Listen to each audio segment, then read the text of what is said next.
Hare Krishna, Hare Krishna, Hare Krishna, Krishna Krishna, Hare Hare, Hare Rama, Hare Rama, Rama Rama, Hare Hare. Jagat Guru Srila Prabhupada ki jai.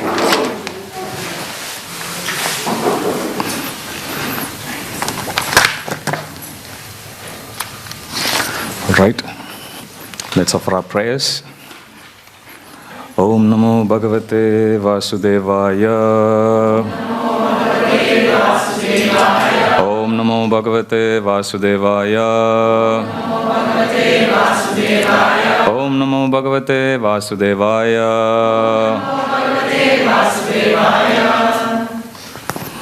Okay, let's start.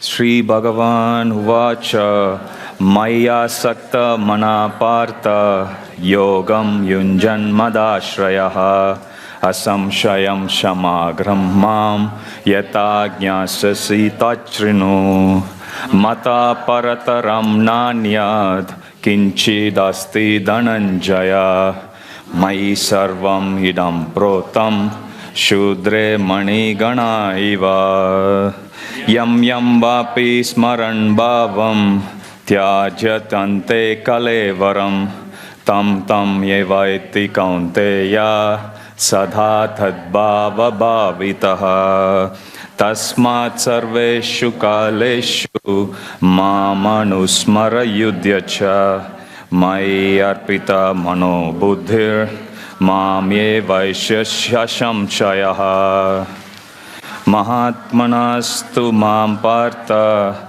Daivim Shakritim Ashritaha Bhajanti Ananya Manaso Jnatva Bhutadim Havyayam Ananyas Chintayanto Mam Ejana Paryupashate Tesham Nityabhiyuktanam Yogakshemam Bahamyaham Yat karoshi yadashnashi yajjuhoshi dadasiyat yat tapasyasi kaunteya tat kurushva madarpanam Shipram bhavati dharmatma sashvas shantim nigacchati kaunteya pratijanehi name bhakta pranashyati Sarvasya prabhavo matha sarvam pravartate iti matva bhajante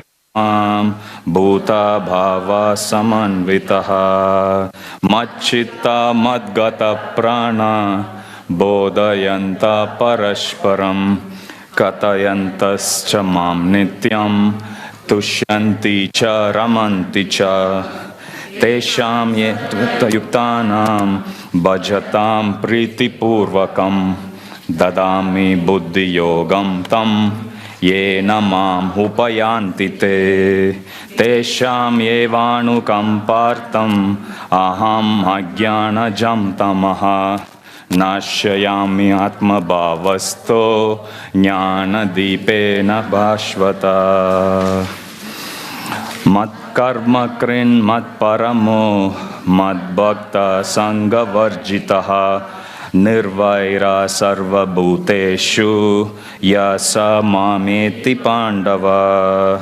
yetu sarvani karmani mai sanyasya mat paraha ananyenaiva yogena mam dhyayanta upasate Teshamaham samudharta mrityu samsara sagarat bhavamina chiram partha maya veshita chetasham mayeva mana adatsva mayi buddhim niveshaya ashishyashi mayeva ata urdvam na samshayaha.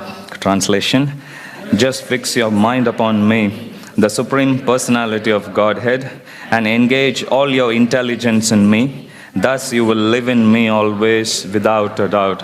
Hare Krishna, Krishna Krishna, Hare Hare, Hare Rama, Hare Rama, Rama Rama, Hare Hare. Jagadguru Srila Prabhupada ki.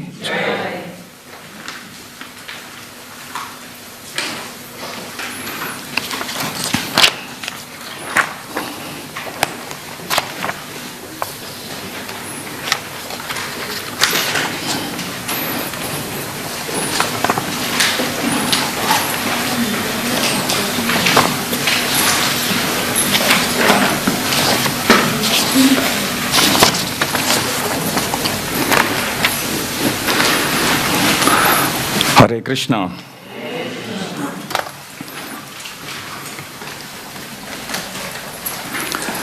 So today we are going to continue our discussion on Bhagavad Gita to chapter 11, Vishwarupa Darshana Yoga, or the universal form.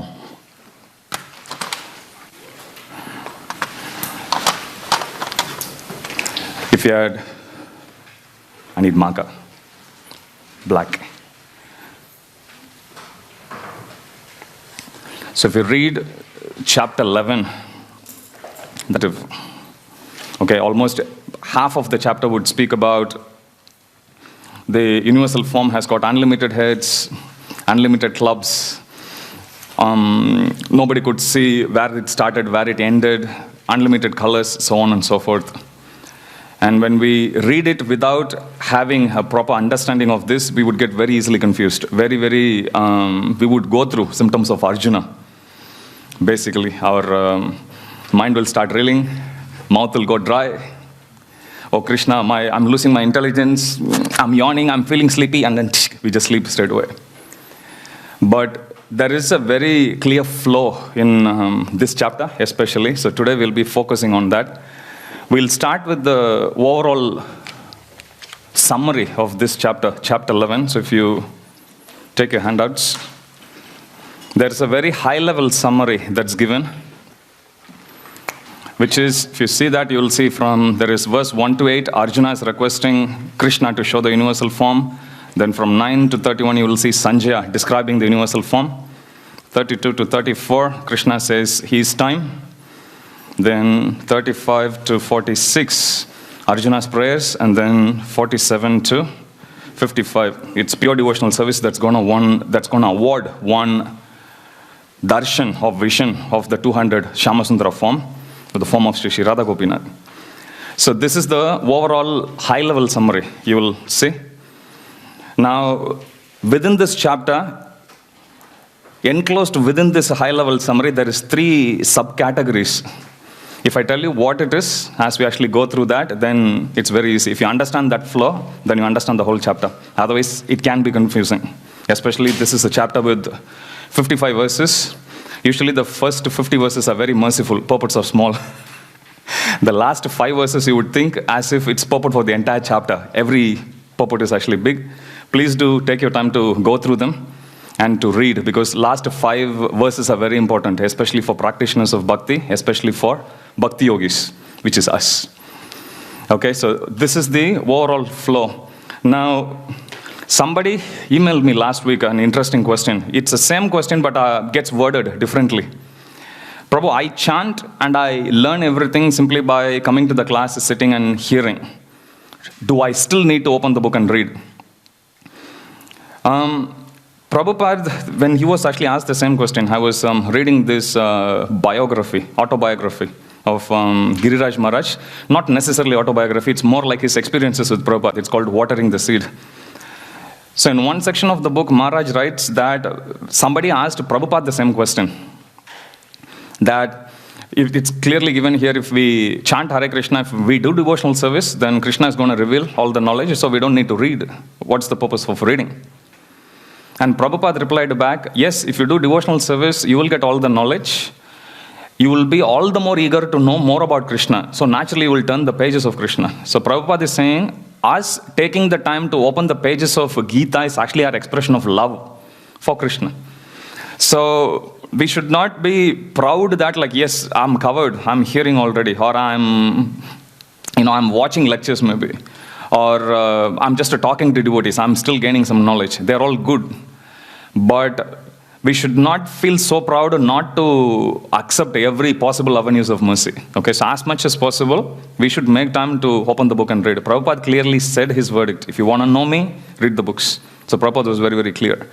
So, interesting. I'm just remembering one experience I had. This is like probably 15, 20 years ago. I was once driving a motorbike in South India.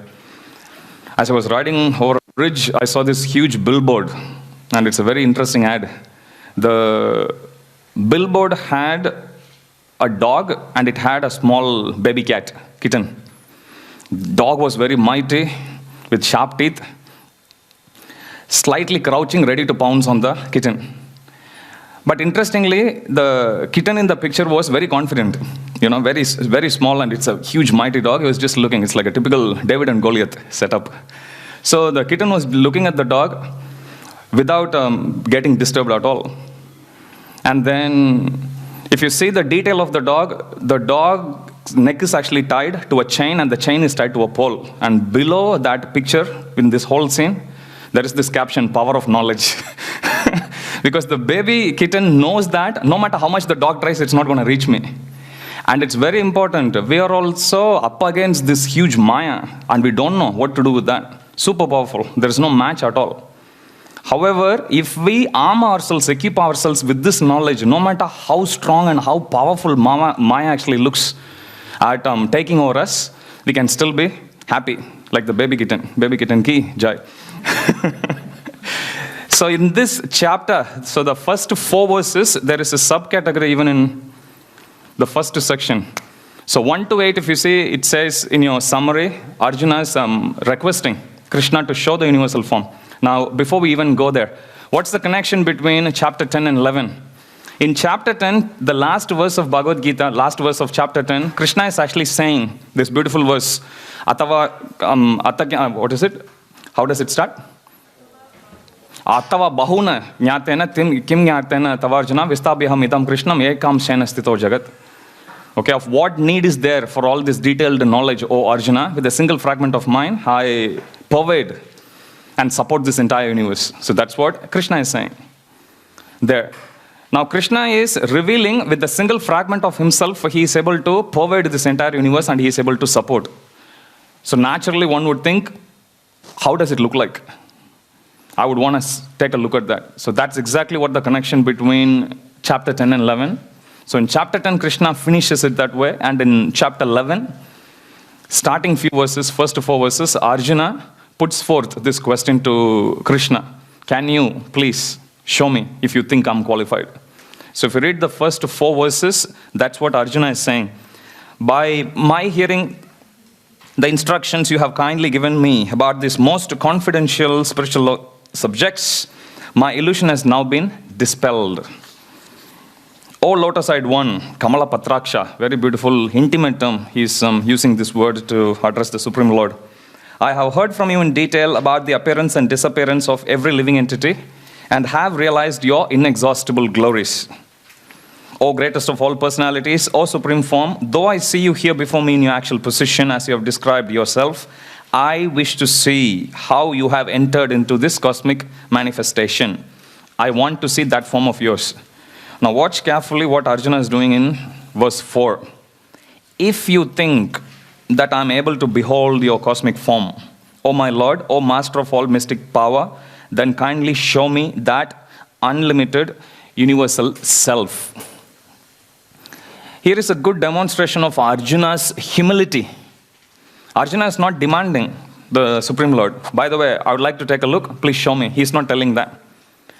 He is clearly, and you can see a very similar mood Arjuna demonstrated in chapter 4 also. How am I to understand that you appeared even before Sun God? You remember that? So same way here also, Arjuna is actually begging in humility and he is asking.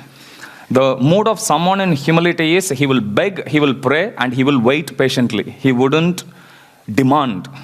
Usually many times even in our bhakti, many times we will think that I'm practicing Krishna consciousness for such a long time. Why isn't that I'm making any advancement in Krishna consciousness at all? It looks like I still seem to be having the same problem. How many of you had that experience? Most of the time that feeling comes due to one of the three reasons. One is either we doubt Krishna. Is he really reciprocating with me? That's one thing. Is my chanting really having any effect on him at all? Second, we may doubt the potency of bhakti itself. Does it really work? At least I was doing some yagya. At least I was being spiritual. Does this bhakti process really work? So we have doubt. Third, most important thing, we doubt ourselves. Can I really make it? Okay, so there is a process, as Prabhupada said, the whole Krishna conscious process is depending on Bhagavan, Bhakti, Bhakta. We have doubt in all the three. That's the problem.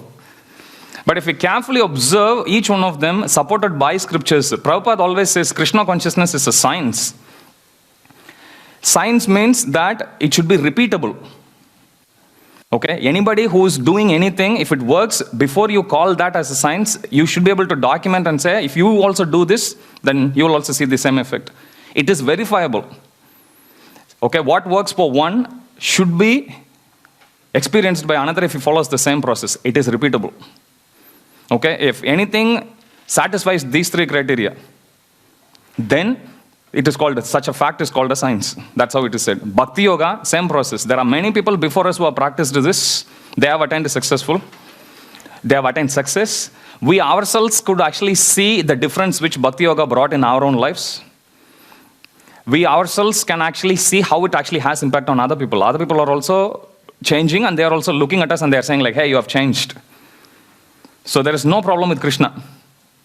There is no problem even with bhakti process also. Scriptures clearly say, if we simply chant the holy name once, we will accrue so much credit, so much so no matter how much sinful activities you do, you can't counteract it. That's how powerful the holy name is. Biggest problem comes with us. There is a fine line between humility and inferiority complex. Many times we go into that shell, oh, I can't do it. And we feel inferior. Now, what's the difference? I remember hearing this story in childhood days. There is a great Mughal king by name Akbar. He once had a competition for all his, he had 9 prime ministers in his court. They are called Navaratnas or 9 gems. So one day he had a competition. He drew 2 lines in parallel, both are of equal height. And the competition here is that you should you should make one line small without reducing the length. So everyone tried, nobody could actually succeed. How can you reduce the length or how can you make one small without reducing the length? And then he had one other prime minister. He comes and the way how he solves the riddle is, how does he do? Good. Now I'm about to tell you the moral of the story. Okay, so you increase the line, and then naturally one becomes small. So without reducing the length, he had actually made one small. Humility acts exactly same way. Okay, we are here, other devotees are there. How do we actually, what's the best way to become humble? Rather than reducing ourselves and feeling inferior,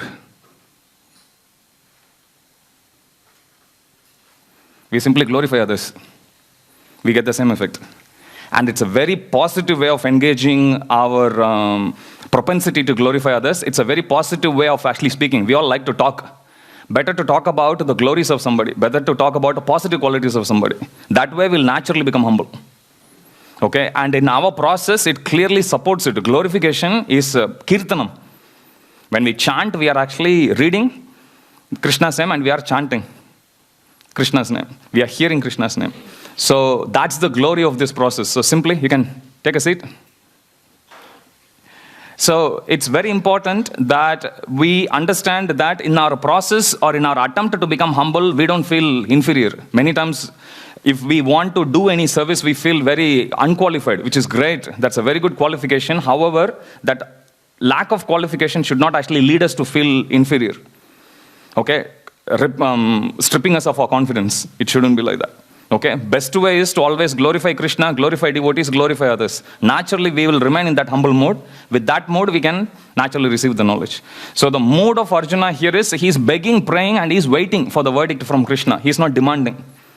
Because demanding means it comes with the pride. You know, I did this, give me my right. So we can't fight with Krishna to give us love. We can't do that. We can beg Krishna, honestly. Like Radhesham Prabhu gives this analogy. If you go to India, many temples outside, you will see a row of beggars. And as people walk past by, each one would be trying to get the attention.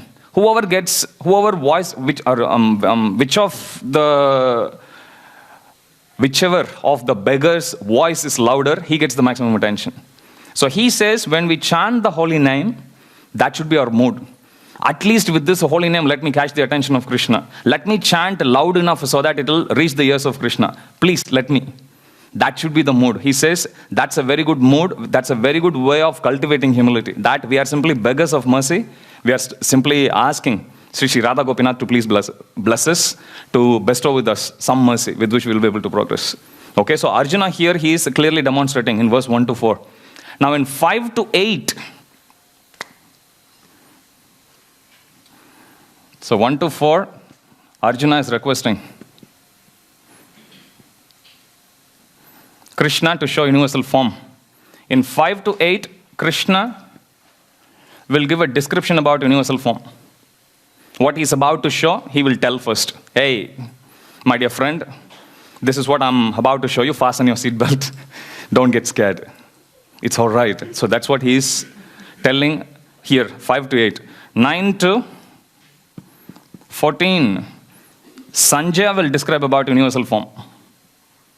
Remember, he is in Hastinapur, narrating. So he is also looking at what Krishna is actually showing, and he is narrating that. So that's Sanjaya's version. 15 to 31. This is Arjuna describing universal form. Okay, I'll repeat again. Verse 1 to 4, Arjuna requests Krishna to show universal form. Verse 5 to 8, Krishna first describes what he is about to show. In other words, Krishna describes the universal form. In verse 9 to 14, as Krishna is describing and he's starting to show, Sanjaya sitting in Hastinapur, he is actually saying and he is describing. 9 to 14.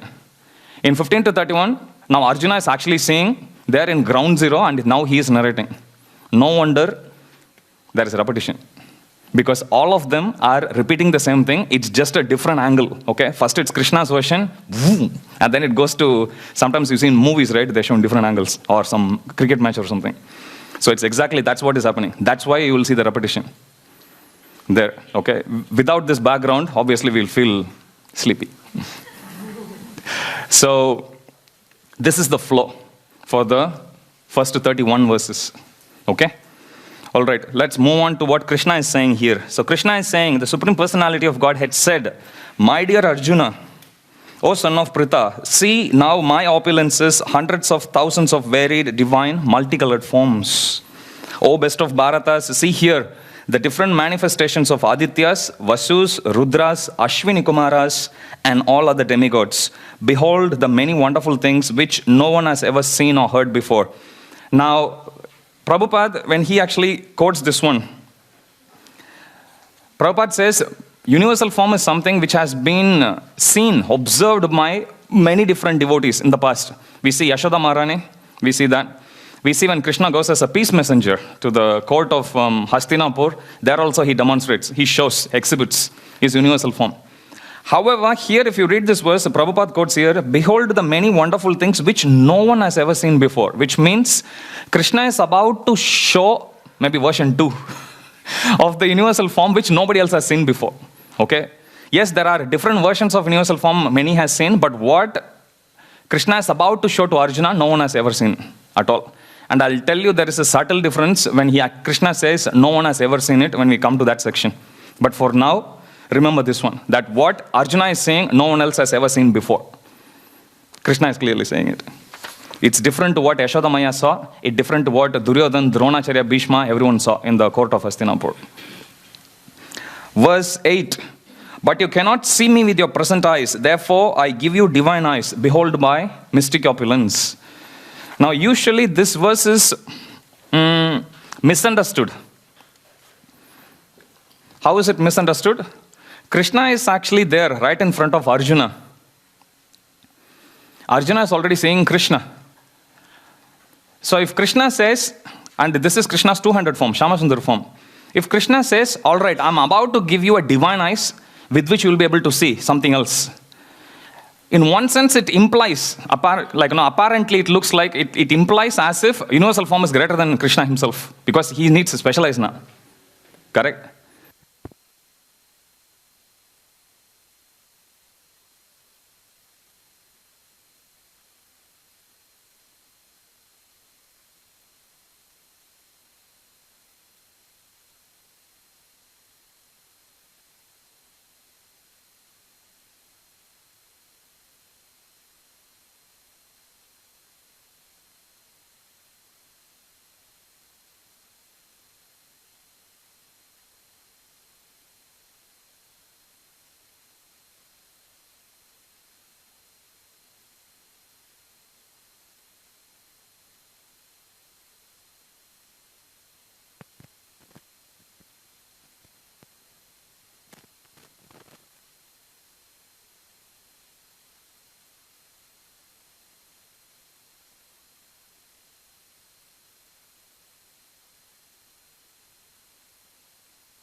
Krishna, he is now bringing this sum total of all this materialistic energy together, and then he's making this form. Just to give a little demo.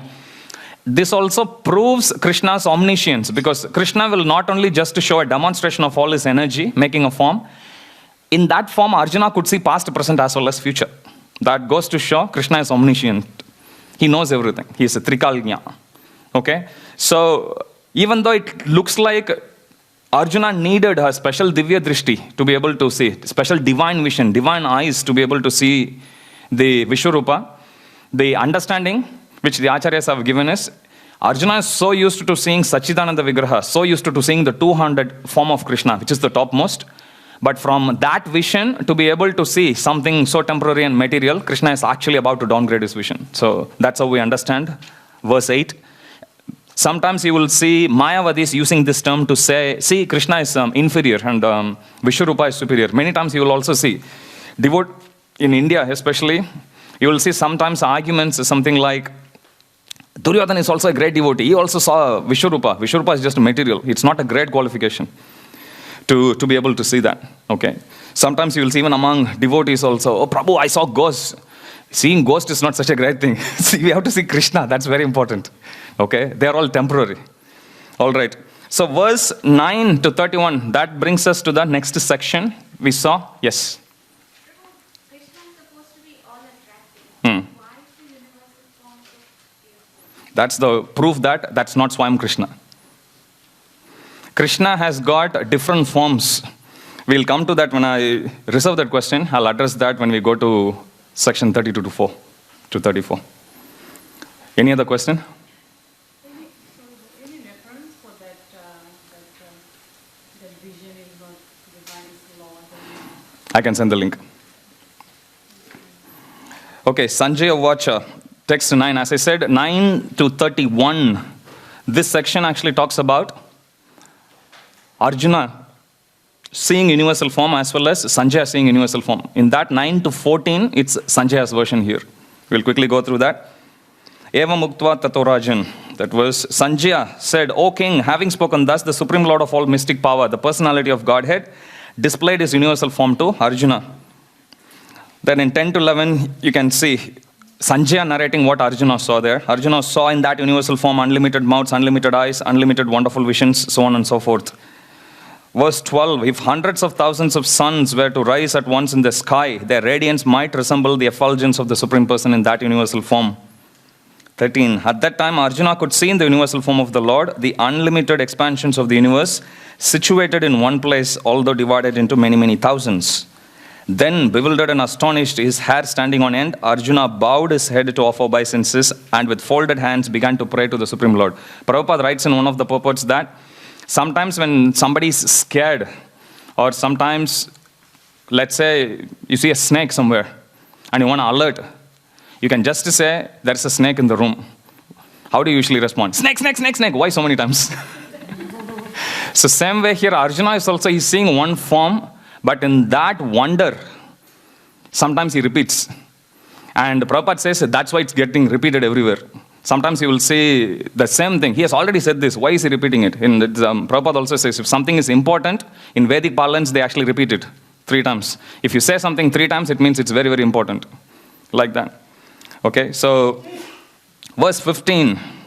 Arjuna said, my dear Lord Krishna, I see assembled in your body all the demigods and various living entities. Now, in this section, 15 to 31, there is again another subcategory. So I'm going to rub this one off.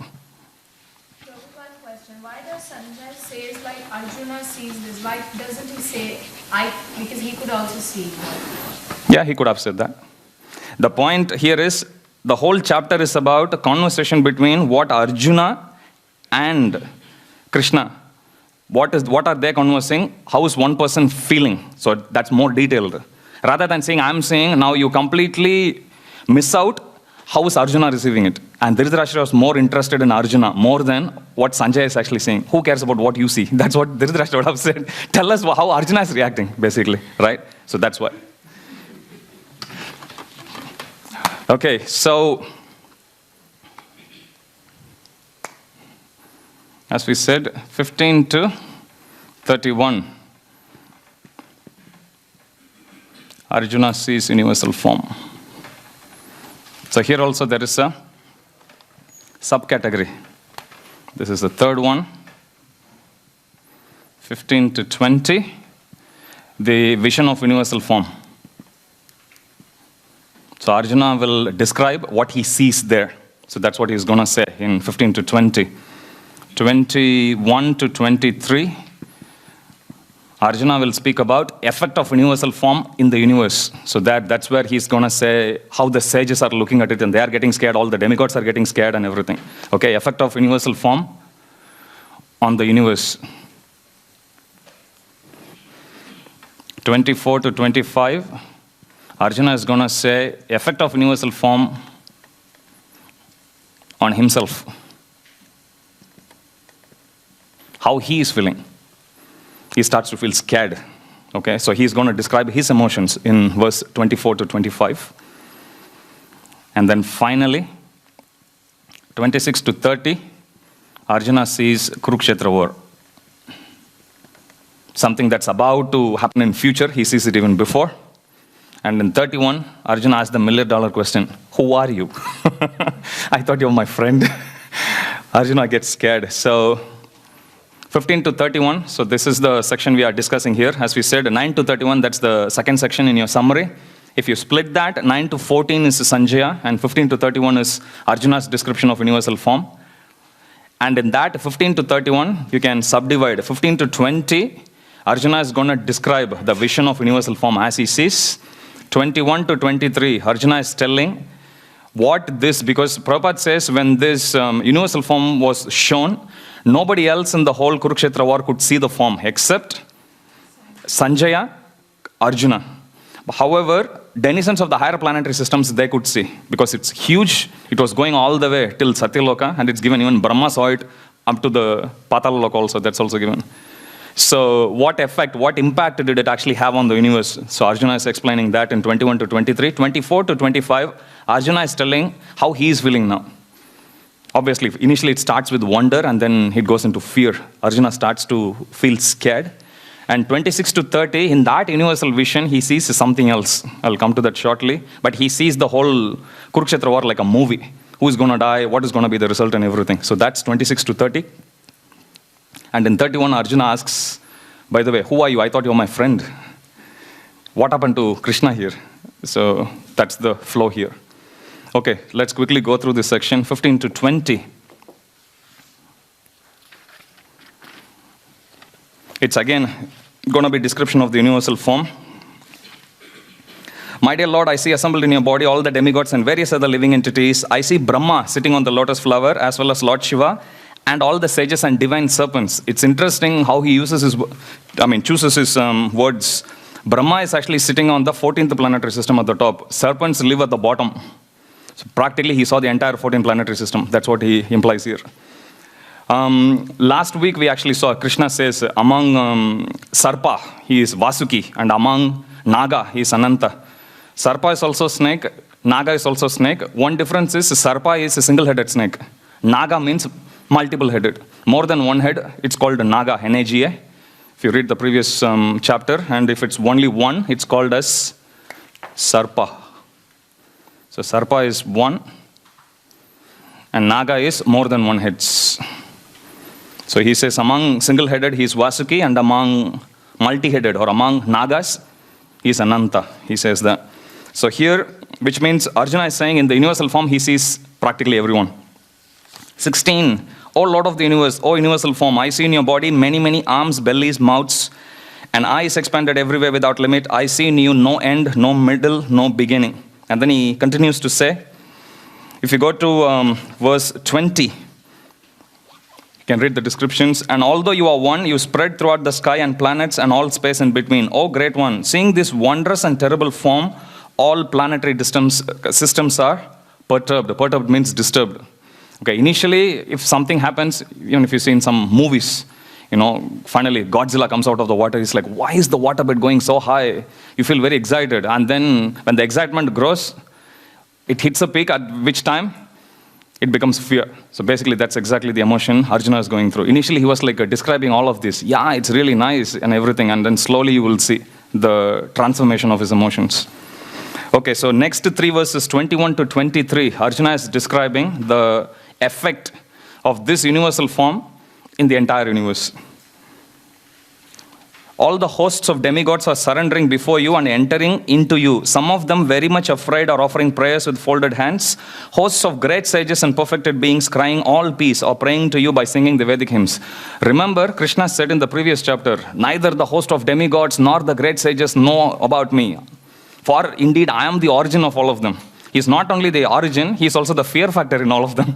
If you look at all of this, clearly Arjuna is saying, demigods are fearful of you, sages are also fearful of you, even though they're supposed to be in knowledge. But such is the potency of the Lord. You see, even Arjuna is getting scared. Now, Arjuna is a Kshatriya, he's trained in warfare to deal with any kind of danger.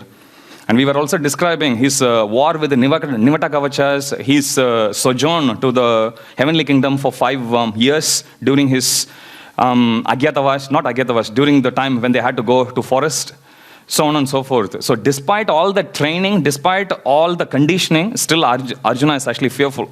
So same way, sages are also getting scared, demigods are also getting scared. 22, all the various manifestations of Lord Shiva, the Adityas, Vasus, Sadhyas, Vishwadevas, 2 Ashvis, Maruts, forefathers, and Gandharvas, Yakshas, Asuras, and the perfect demigods are beholding you in wonder. O mighty armed one, all the planets with their demigods are perturbed. If you see, he keeps telling, and then towards the end, he's saying, so am I. He's adding himself also. By the way, I'm also scared of you. 24, O all-pervading Vishnu, seeing you with your many radiant colors touching into the sky, your gaping mouths and your great glowing eyes, my mind is perturbed by fear. I can no longer maintain my steadiness or equilibrium of mind. Arjuna said this in first chapter. He's going through the exact same thing. O Lord of Lords, O refuge of worlds, please be gracious to me. I cannot keep my balance, seeing thus your blazing, death-like faces and awful teeth. In all directions, I am bewildered. Now, Vishwarupa was okay. Vishwarupa was seen by Yashodamaya, but there's no description of her feeling fearful, even though she's also on the same platform as Arjuna, pure devotees, correct? Even if you go for the Shantidut mission, wherein Krishna went for the court of Hastinapur, there also he shows his Vishwarup. Again, there is no mention of anyone feeling scared per se, as much as this.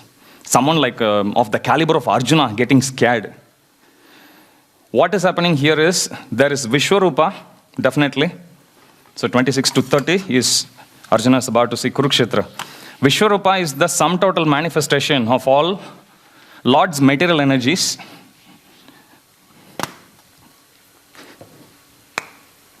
So Arjuna is here, Krishna is here, and then Krishna is showing this universal form, or Vishwarupa, universal form. When Arjuna sees only the universal form, the emotion he gets is that of wonder. But if you read 26 and 27, as well as later, you will see Arjuna, in addition to the universal form, which is called Vishwarupa, he sees something else, the ghastly aspect that is actually inside the universal form. That's called Kalarupa. That's what is actually causing him to be feeling scared. I'll tell you what is Kalarupa is when we go to next section. But basically, otherwise this universal form was actually seen by many people in the past. It just evoked wonder. If you read Krishna book, you will see. But here the scary aspect where you will see descriptions of sharp teeth of the Supreme Lord, wherein all the soldiers, they are actually rushing in, like moths into fire, like rivers into ocean. He uses the description like that. The cause of that fear is he is actually seeing a particular aspect of this universal form. Universal form of course is called Vishwarupa. This is called Kalarupa. Kalarupa means personification of time. That scares. Just like how it scares the materialist's death, that energy is actually scaring even someone of the caliber of Arjuna. Of course, because vision is downgraded, obviously. That's why.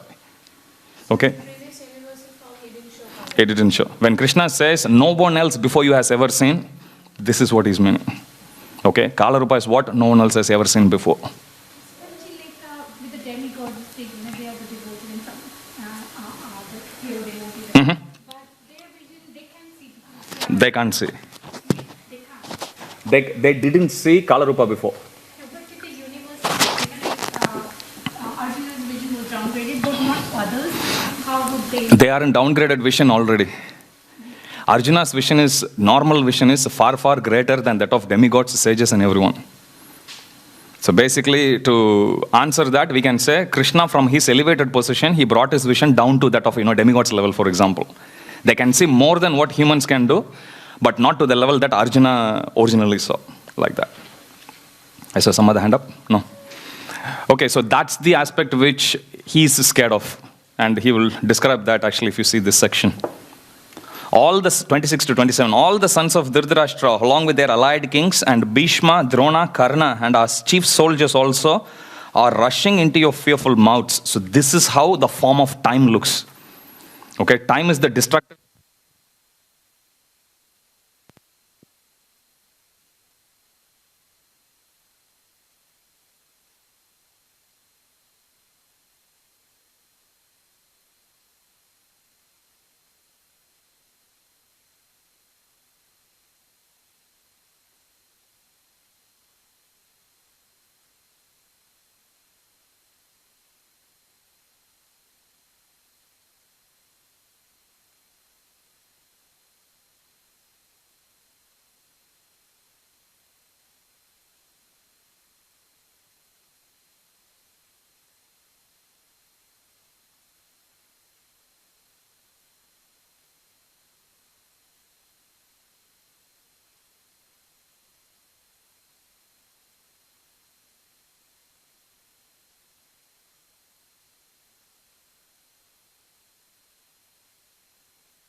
have avoided it. But if you are Take. Okay. Second comparison he actually says is, if a river actually goes from the mountain all the way to the ocean, when river actually goes all the way like that, river nourishes everything that's on both sides of the bank as it actually gushes. Our devotees also, when they practice Krishna consciousness, they also share this Krishna bhakti with everyone on their journey from wherever they are all the way to the spiritual world. Whereas he says, so here he says it's useless. Why? Materialists, when they actually acquire things, it's useless for them. When they go die and everything goes away from them, it's again useless. As much as if you take river is going, nourishing everything, and then when it goes into the ocean, it still retains the nature. If you take moth, outside it's not giving much help. Once it goes into the fire, it becomes completely useless. So he says materialistic lifestyle is also like that. Okay, so this is the comparison he gives, and he points out the subtle difference between the analogies between these two. Even though they both actually mean rushing into a source of death basically, and everyone is dying, but there is a difference.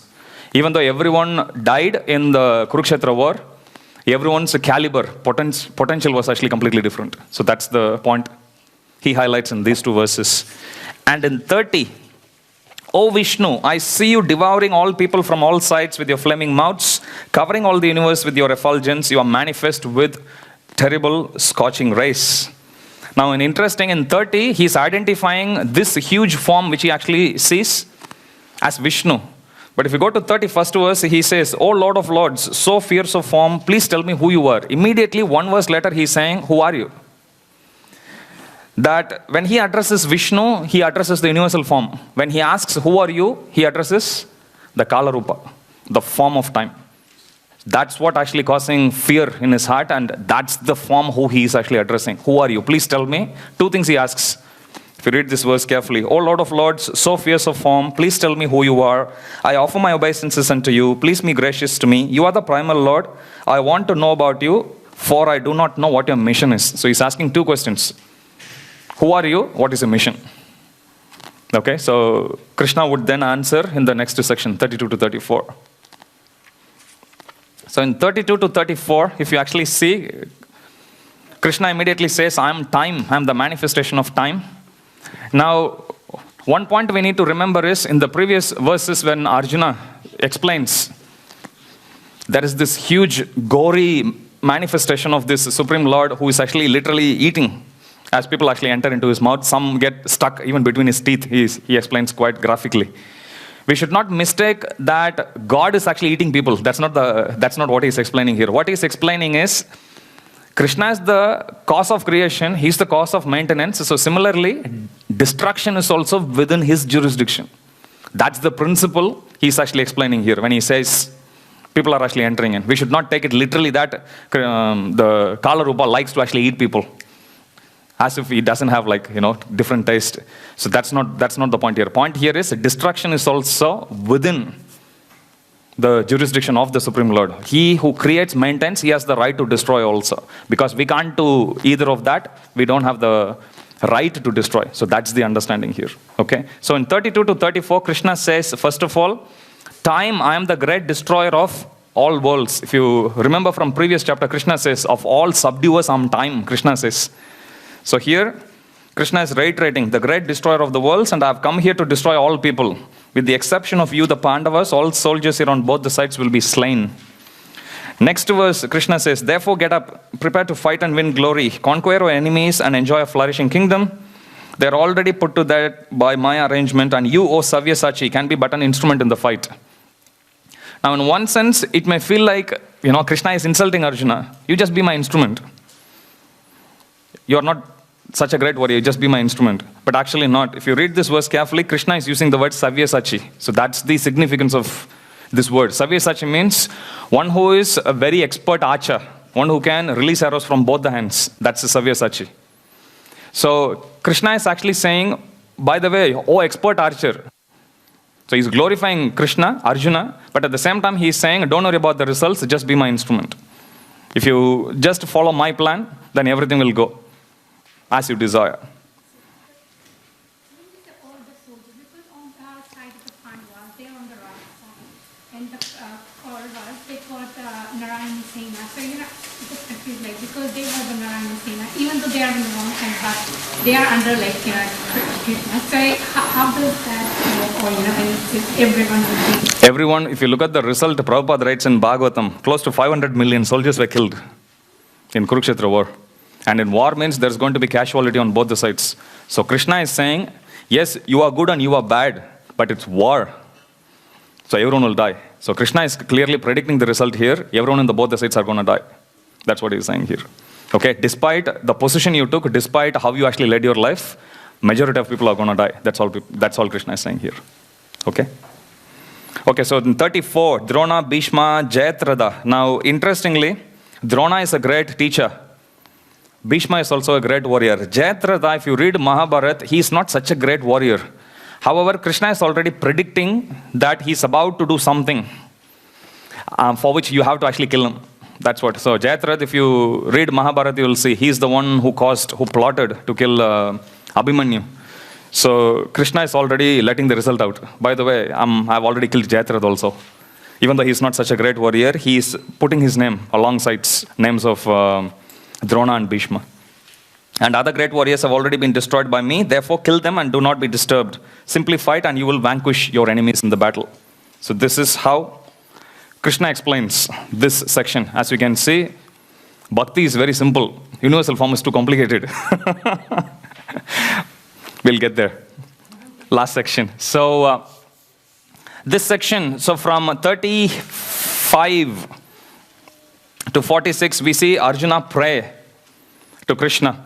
Again, there is a sequence in these prayers also. This is the last category of verses or subcategory of verses.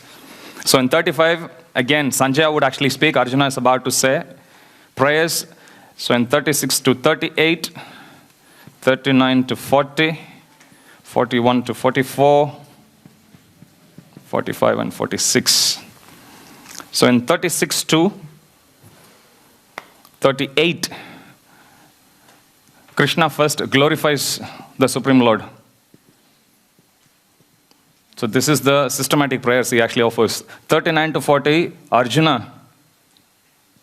So in 36 to 38, Arjuna offers glorification. 39 to 40, he offers obeisances. 41 to 44, he offers apologies. 45 to 46, he requests Krishna to show 200 form.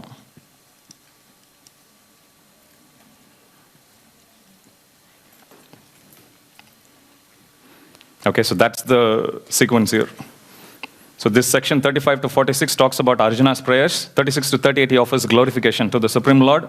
39 to 40, he would say, I offer obeisances from all the sides. 41 to 40, he offers apologies. We'll go to that shortly. And 45 to 46, then Krishna says, look, I've seen enough. I take back my request. And now please come back to the original Sachidananda Rupa. So that's what he'll say. And then finally, Krishna would glorify Bhakti there. Okay? So let's go to, so 36 to 38. If you see, he offers series of prayers. We can move on to 41 to 44. Then he offers obeisances 39 to 40. 41 to 44. Krishna of Arjuna offers prayers, offering his apology to Krishna. Why? Because all along Arjuna feels that he has taken it for granted. He is just my friend. So if you read these verses, Arjuna says, I have considered you as my peer. I have addressed you in a very disrespectful way in many ways. If you see even how Arjuna addresses Krishna here, he would use the word Bhavan. Bhavan is a more respectable word actually. So far, Arjuna has been using the word Twam. Mam Twam Prapanam. I surrender to you. It's Twam compared to Twam and Bhavan. Bhavan is more respectful word, even though both of them means you. So far, he's consider him as his friend, as his peer like that. But once, after seeing this whole demonstration of the universal form, Arjuna then tells to Krishna that, yes, this is something I have never seen. I have never understood your greatness. Please accept my apologies. Because in many times, either in private or in group, I have called you, oh, yeah, hey Adava, hey friend, like that. But now I'm without understanding your greatness. Now I'm understanding your greatness. So please accept my apologies. So that's what Arjuna says. 45 and 46. If you see that, after seeing this universal form in 45, which I have never seen before, I am gladdened, but at the same time my mind is disturbed with fear. Therefore, please bestow your grace upon me and reveal again your form as the personality of Godhead, O Lord of Lords, O Abode of the universe. Now, if you remember chapter 1, we saw one of Krishna's name is Achyuta. Achyuta means what? Infallible. One who never fails. That's Achyuta. Fails in what? Exam? Fails in reciprocating with his devotees. Okay, one who never fails in reciprocating with his devotees. You will never come across an instance where Krishna actually tells his devotees, oh sorry, I forgot to help you. Oh sorry, I forgot about you. Arjuna is not Achyuta. So Arjuna is asking for forgiveness. We are not Achyuta, so we always ask for forgiveness. Okay, but Krishna, he never has to ask for forgiveness because he's always perfect. Okay, he never fails in his reciprocation, but here Arjuna feels that he hasn't reciprocated with Krishna in his position as the Supreme Lord and in Arjuna's position as a devotee. Okay, so that's why Arjuna asks for forgiveness. If you go for Rasa Tattva, which is interesting, Arjuna is also Shaka. Shaka means friend. Okay, his relationship with Krishna is that of Sakya Rasa, which is as a friend. You will never come across any instance where the Gopas, who are also friends of Krishna, asking for any forgiveness from Krishna. They never. If you read Nectar of Devotion, you will actually see there are two types of Sakyaras. One is called Vishramba Sakya. And the other one is called Gaurava Sakya.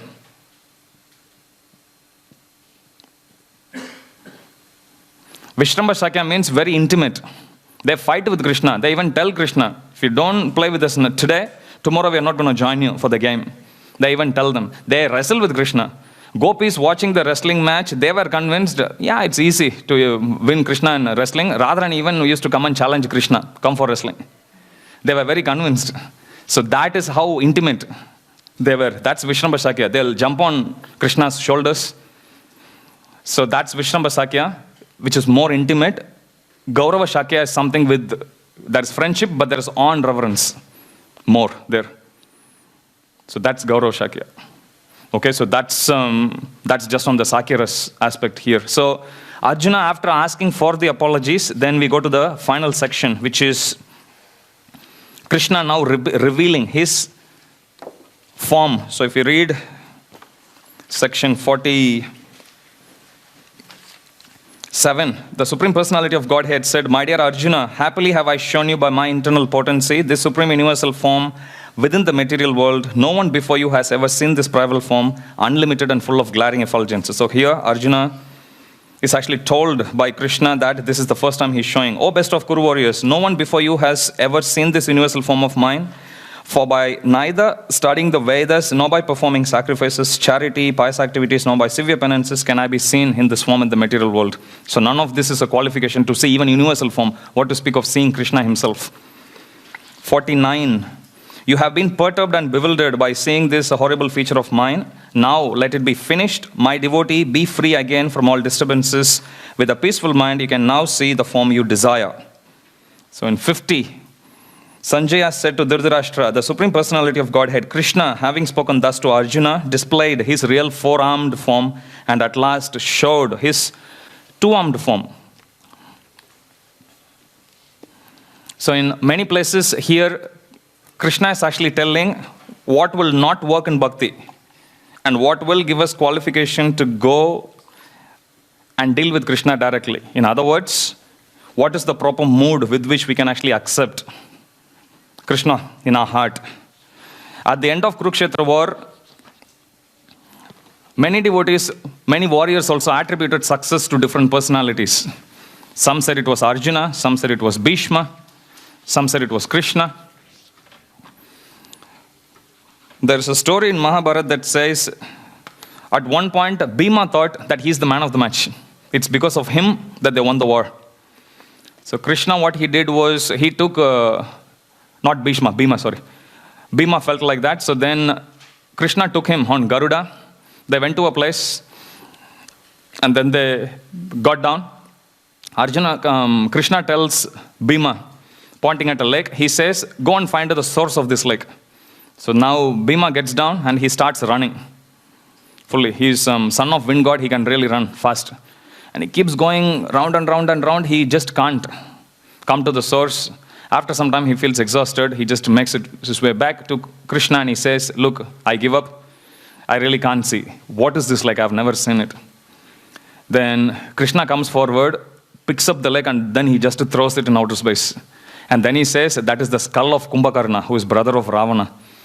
That's how powerful that demon was. The lake was so huge. It was just water. Rainwater maybe, that got stored there. And then even Bhima couldn't find the source of that. So Krishna did that pastime to actually prove to Bhima it was because of me that you won and not because of you. So the mood with which we can actually approach bhakti, Krishna is actually clearly saying it's not through any of this process, not by your Vedic knowledge, not by scriptures, not by any of this. But in our day-to-day life, we will actually see little bit. One day if you sit, you chant without sleeping, without getting distracted, we feel immediately proud. In my place, there is a saying, good fortune knocks on the door once, bad fortune keeps on knocking until you open the door. So when you do something even little bit wherein somehow we try to connect to Krishna, immediately Maya comes in. Very, very hard for us to keep Maya at bay. So that's why it's extremely important we stay in association of devotees, because even if you take any process of bhakti, you take, we read Karma Yoga, you read Jnana, Ashtanga, and then we have bhakti.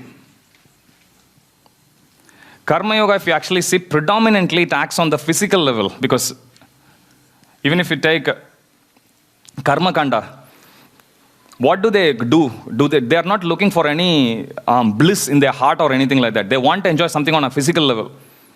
Correct? I want this siddhi. I want to go to heavenly kingdom. I want to sleep there. I want to enjoy with the opposite sex. Everything happens on a physical level.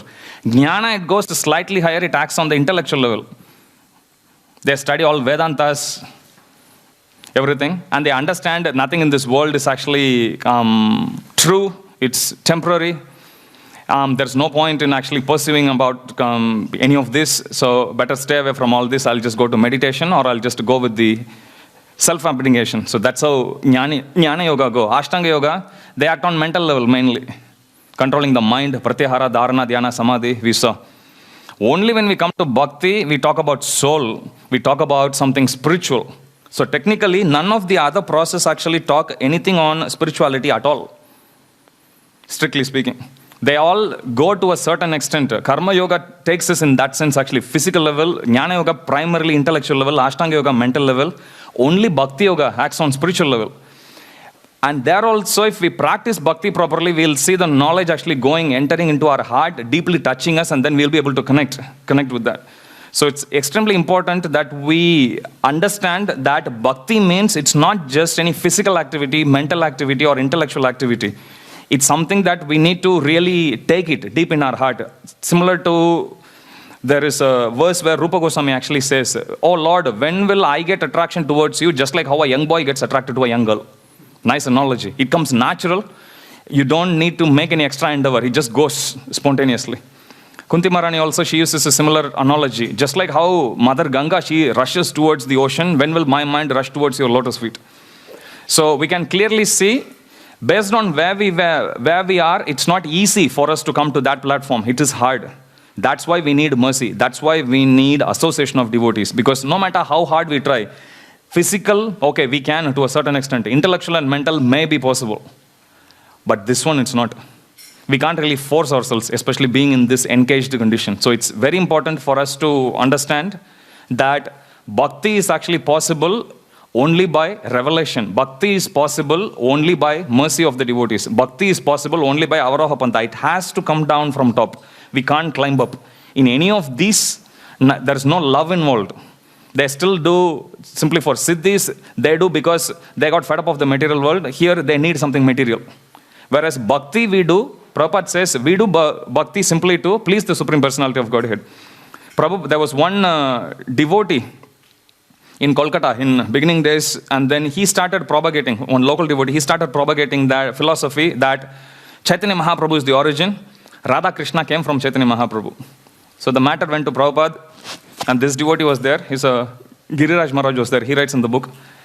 And then he puts that question, who came first? Is it Chaitanya Mahaprabhu, and from him came Radha Krishna, or is it Radha Krishna first and then they combined together to form Chaitanya Mahaprabhu? Prabhupada says Radha Krishna came first. And then this devotee accepts and he says, okay, who is greater? Is Krishna or Chaitanya? Prabhupada looks at him, smiles, and he says Radharani. And then Prabhupada points at a picture. And there in the picture, Radharani is decorated as a queen. She is the queen of Vrindavan. She sits on the throne.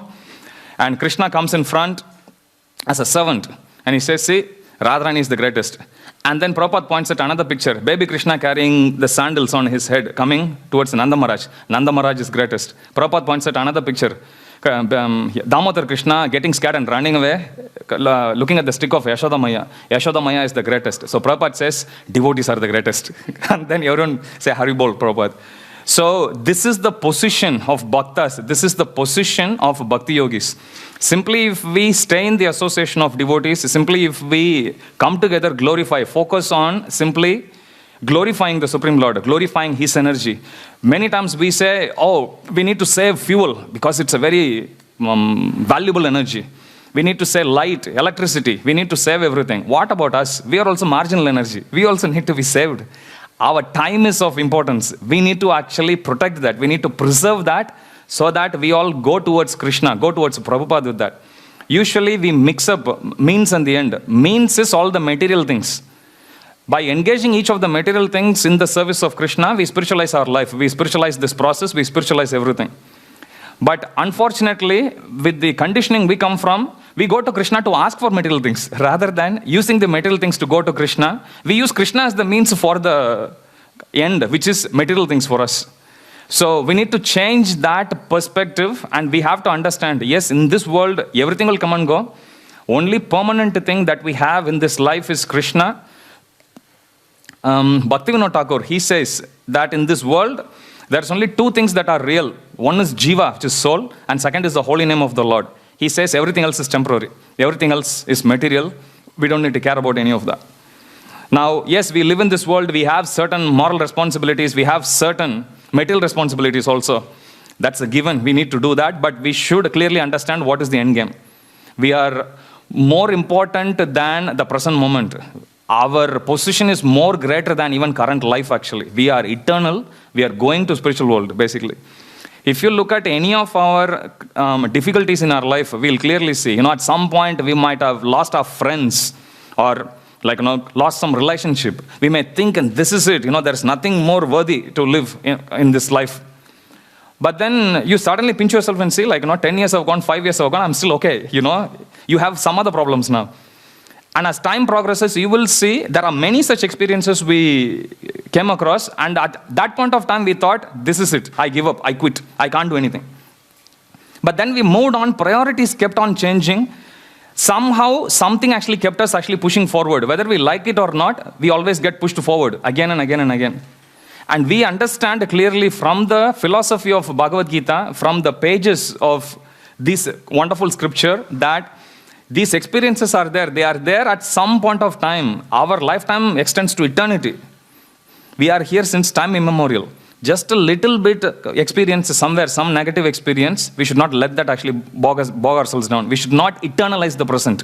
We should just understand this is just one moment. It's just going to go away. We keep on moving for more problems. What do you expect in material world? Remember, bad fortune keeps on knocking until you open the door. So until we come to the lotus feet of Krishna, it's always a problem. But once we do that, then we don't need to bother about anything.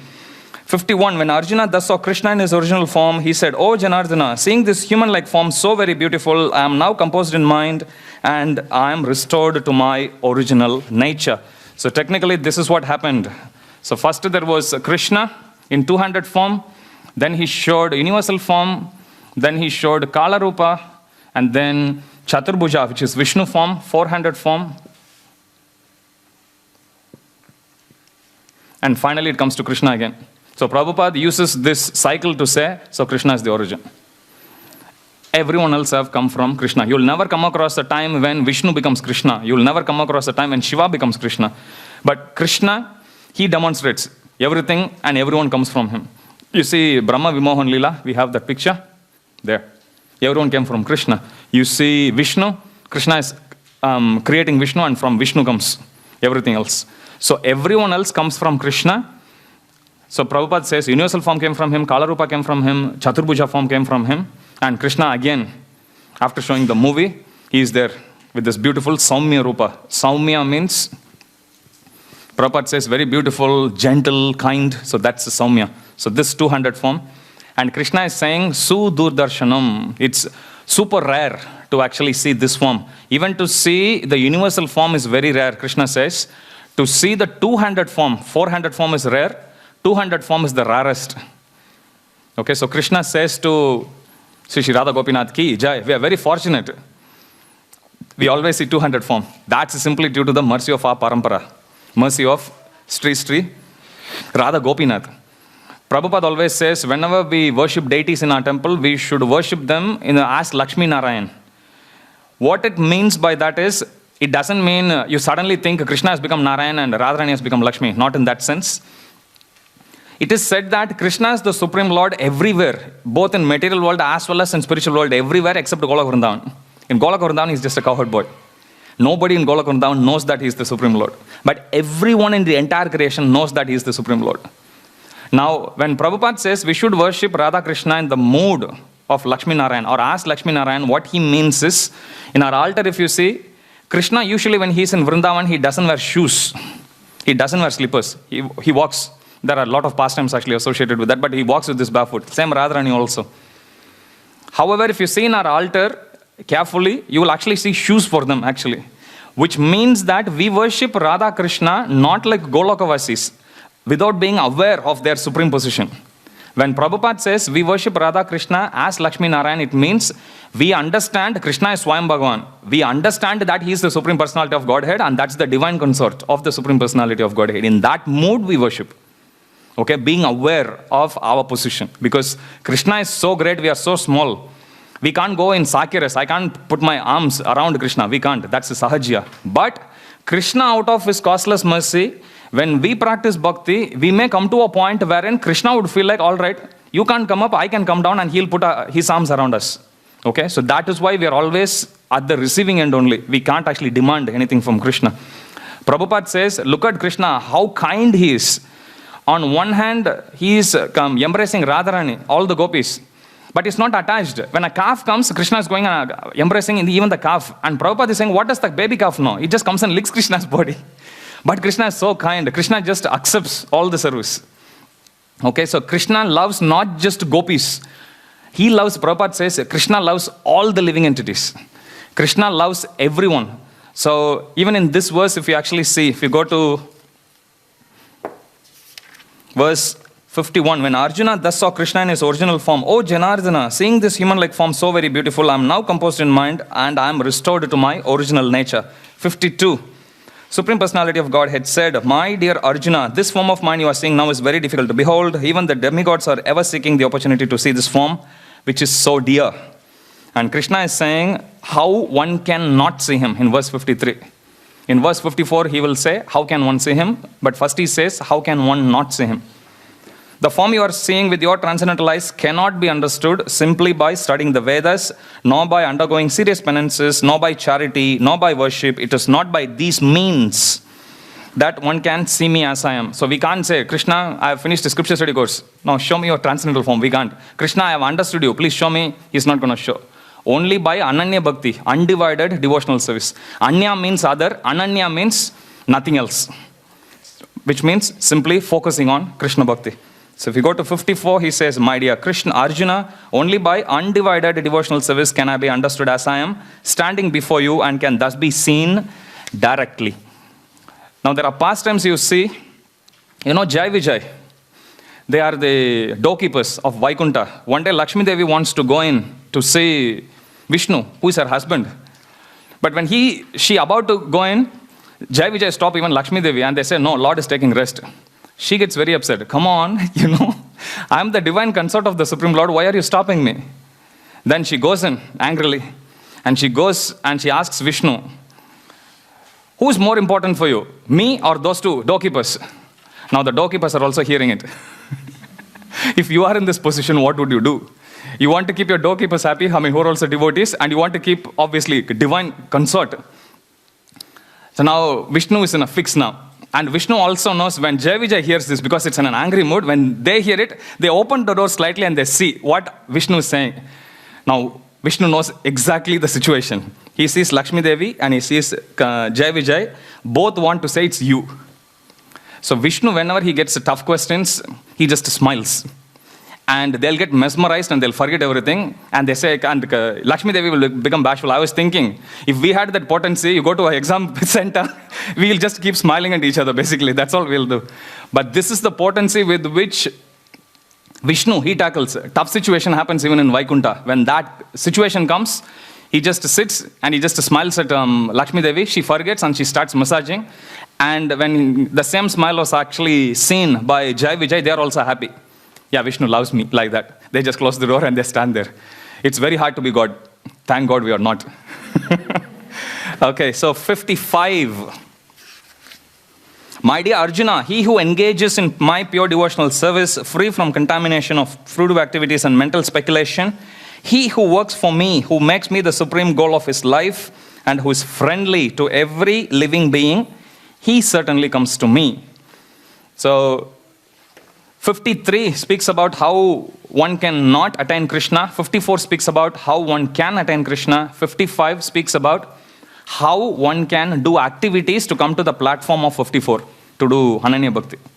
Okay, Krishna says Mat Karma. Mat Karma means Krishna Karma. If we do devotional service, we will slowly come to a point wherein we will be able to see Krishna face to face. Prabhupada always says, when he installed this beautiful deities in Los Angeles, I forwarded that, I think, in a, Facebook, I think, yesterday, shared that. Prabhupada says, he is such a great Lord. What can we do? We can simply come in front of him and offering, oh my Lord, I'm so small. Prabhupada is choking up. If you hear the audio, you will see. So we are so tiny and Krishna is so big. What can we offer to Krishna? We can only humbly come in front and we can give. And humility always helps. I'll finish with one story.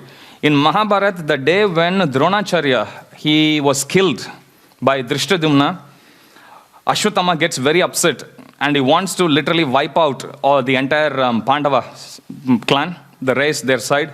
So he releases a very powerful weapon called the Narayanastra. Now there is no counter for Narayanastra at all. Like Brahmastra, there is no counter for this one, counter weapon for this one.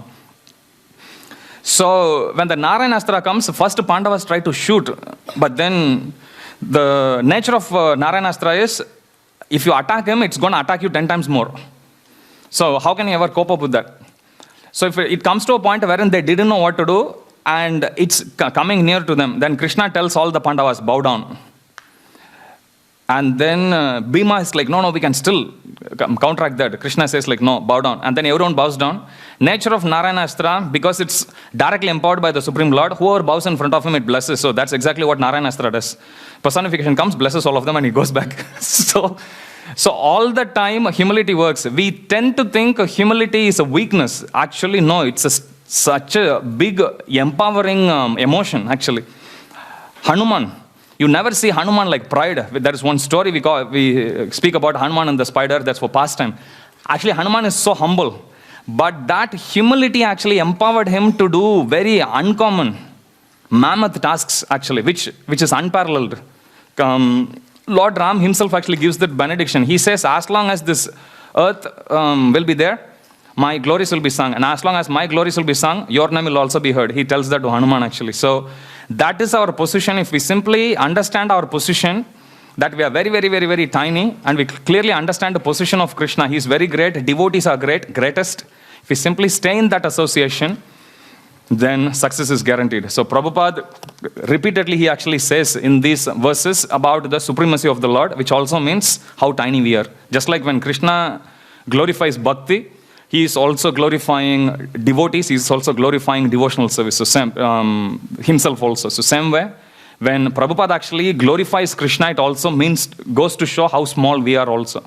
So just like in the two parallel line story I showed you, if we simply keep on glorifying, other devotees will naturally stay humble. Whoever stays humble, they become the biggest recipients of mercy. And as we saw, this process is done by cat style, not monkey style, as Prabhupada says. We need to completely put ourselves in the control of the Supreme Personality of Godhead, and He will actually carry. Otherwise, we can't do anything here. Any questions? Regarding the karma, jnana, and bhakti yoga, I just came across Sri Aurobindo's literature. You might have read from Calcutta. He mentioned about a yoga called as integral yoga, which is a synthesis of both karma, jnana, and bhakti, which accelerates the path. Because if you see the Trigunatma, for example, Sattva, Rajas, Tama. Can you come to the question, please? So the question is, do you think is it possible for a person to be only, 100% unsullied, only into bhakti, Yeah. only into jnana, only into karma? Good question. We were discussing this in last class. We were saying Bhagavad Gita actually speaks about different types of yoga. Bhagavad Gita speaks about karma yoga, jnana yoga, ashtanga yoga, bhakti yoga. Now, if you read Bhagavad Gita, after describing all these different types of yoga, what is Bhagavad Gita itself recommending? Forget about, you can have your opinion, I can have my opinion. That's different. What is Bhagavad Gita itself recommending? Bhagavad Gita is saying Bhakti Yoga is the easiest. It is the quickest. It is the most effective. So we follow Bhakti Yoga. So to answer your question, it is possible. Okay? If you see 9:26, 27, Prabhupada actually writes, you read chapter 9:26 in Bhagavad Gita as it is, the verse as well as the purport where Prabhupada says how easy it is to perform Bhakti Yoga. Okay? How could Sanjaya see the universal form of Lord without divine eyes? He had divine eyes, actually. He said Vyasa Prasadat. Initially itself, he actually says, towards the end also he says, he's endowed with that vision. Okay, by Vyasadeva. Arjuna, being a pure devotee, able to appreciate spiritual form, gained deeper feelings seeing universal form material. Can you please help us understand this? He gained deeper feeling of what? Wonder and fear, not necessarily bhakti. Yes, now for somebody to be in Sakya Ras, to come and address somebody in a mood of forgiveness and everything, it's not an elevation, it's not an advanced stage actually. It's one level low. Like currently it's like almost in our position basically. That's how Arjuna is saying. Now compared to nothing, this is great. But compared to his position as a friend, it's a downgrade only. Understand? So how intimate we can actually go to Krishna. That's what actually grades how great our bhakti or like how great our rasa is. It's not like among the five rasas, one is greater and other one is lesser. Not in that sense. But in the position of being in the eternal constitutional position, which is his friend. To come to a position wherein he sees all this ghastly material form. With which we can't really have any, there's no friend for universal form. There is no consort for universal form. It's just a materialistic manifestation basically, that's all. Okay? How can we be envious of Krishna? How are we? Good question. Correct. The very fact, if a guy wakes up in prison, what does it tell you? He did something wrong. Basically, right? The very fact we are in material world means we are envious. I asked this question once to my Guru Maharaj, similar question. And he said, look, you are in the water, shark-infested water. That's what he said. You have sharks circling around and there is a boat that's coming nearby. Your first question is how to get into the boat, not how did I actually get in the water. So our focus should always be this one. We are envious. Definitely we are envious. Proof for that is, anything you take, we were discussing this example. You watch something, you watch a match, you watch a movie, you want to be that person. We put ourselves in that position, which means we want to replace them. That is envy. If we can show envy even for something so temporary, some little demonstration of opulence, how much more envious are we with someone who is greatest of all? Definitely. So with logic, we can understand, we can come to that conclusion. Yes, I'm envious, like that. Just a question on envy. Krishna is full in all six opulence. Mm-hmm. And I just wonder why it is that we are so envious of Krishna, because Krishna ultimately, he loves us, he's waiting to reciprocate, he wants to share in his opinion, he wants us to be with him.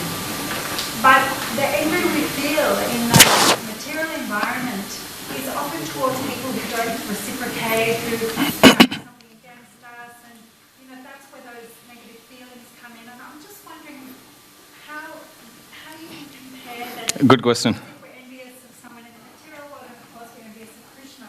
Yeah. Now, I'll extend from the answer I gave to Charadeshna Mataji. Envy, we can directly perceive or indirectly perceive. Indirectly, how do you perceive? I want to be a celebrity. Okay, so there is a certain level of importance that I want to attach to my name. Even if it be borrowed, even if it means I have to replace somebody completely, taking his or her position, basically. Now, when that is challenged, who do we feel envious of? You said about people who don't even have that opulence. But if the same people, yes, I agree, it's not their lack of opulence. Even despite their opulence, why is that envy? It's because they don't agree to our importance. They don't agree. If you carefully observe, people who we are good friends with all the time, who always tells us we are very important, oh, best of the twice-born Brahmanas, everything, we feel very happy. Yeah, best friend, like that. Anybody who even comes and challenges that little importance which we have attached to ourselves, we feel envious. That's how I'd actually answer that. Either the envy can be due to somebody holding something. Now, if a person holds on to something that makes him feel I'm great, I'm important, if somebody even challenges that feeling, envy comes. So it's not that I need to feel envious of somebody because I don't have something which the person have. It doesn't have to be. I can feel envious of the other person by downplaying his importance also. That's also one way of feeling envy. So that's how it is. Does that answer the question? I have to think about that. Yeah. But basically, at the end of the day, all we are all looking for is just, I'm the Lord.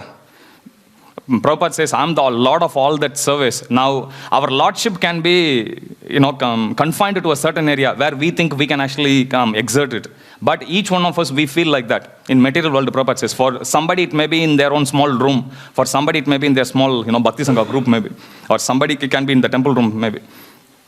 But point is, at the end of the day, everyone who is in this world means that they want to dominate somebody. They want to exert their supremacy over somebody or something. Prabhupada says, which means they feel that they are important. So Prabhupada says that is the cause of this material world. That is the reason why we are here. And my envy can be that if I want to lord it over, if I want to be the number one and I see somebody challenging that position, I can feel envious. Or I can downplay the importance. Like last week we were discussing the Rupa Goswami's KPI to know whether how much we are progressing. That depends on our eagerness to hear about the glories of Krishna. That's how we measure the progress. Now, to speak about somebody is very easy. Hearing is very hard, actually. Like, even if you're envious of a person, you can speak about him or her, glorifying. That's okay. But if you hear somebody glorifying, that's very, very hard. Because that's what I'm saying. Subtly, we want to downplay the importance of such person or such person's contribution like that. Okay, so the very fact somebody wants to be in the limelight means that he or she feels important. Now, anything which you are directly challenging the importance which they are holding to themselves, or you are challenging whatever object or whatever thing that makes them feel special. You're challenging that or challenging the feeling of importance. Both of them is envy. Last question, we need to finish. Okay, is it wrong to think of Krishna as a friend or companion, as did the Gopas and Radharani? No, we should.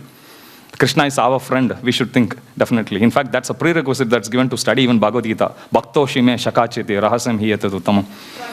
In that case, Sahajiyas also think like that. So there is a very fine line between a Gopa or a Gopi. Is it wrong to think of Krishna as a friend or companion, as did the Gopas and Radharani? The way how I see is that you see of Krishna is always master. In all the rasas, dasya rasa is predominant. But Krishna is our friend. So we can think of Krishna as our friend, that's fine.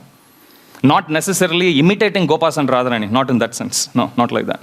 How would Krishna respond if you were to ask him, okay, I won't. Show Virat Roop form now. Well, Krishna, Prabhupada himself says, devotees are not very keen to see Krishna's material energy. So Krishna wouldn't encourage that. Last question.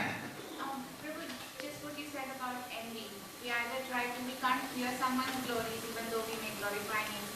Or the other thing you said was anyway, my question is, if we may want to be like a person, I mean, we can genuinely appreciate what they have, the qualities they have, yet somewhere you just feel that, fine, they have that, but I would also like to have those qualities, knowing fully well that you don't have that. Yeah. That's not envy. Prabhupada says in Goloka Vrindavan also, Radharani has an airplane and that can hold 365 million gopis. Whenever Krishna goes to Chandravali's camp, Radharani will ask all the gopis, Sakis, to come aboard. They will fly, hover on top, and they will see, and she will tell each department head to see, to make a note how they are serving Krishna. So when Krishna comes to their kunja, they can actually better their service. Prabhupada says that is healthy. That is there. That friendly competition is there. So we can spiritualize it by telling somebody actually doing wonderful service. We are spiritualizing it actually. So we don't need to be overly paranoid about, am I envious here or not? Genuinely, if we feel like appreciating somebody, that is fine. If we genuinely feel like, yeah, would be good, I would like to do that service for Krishna, Prabhupada, welcome to that. Okay, we'll finish here. Srimad Bhagavad Gita ki, Shishi.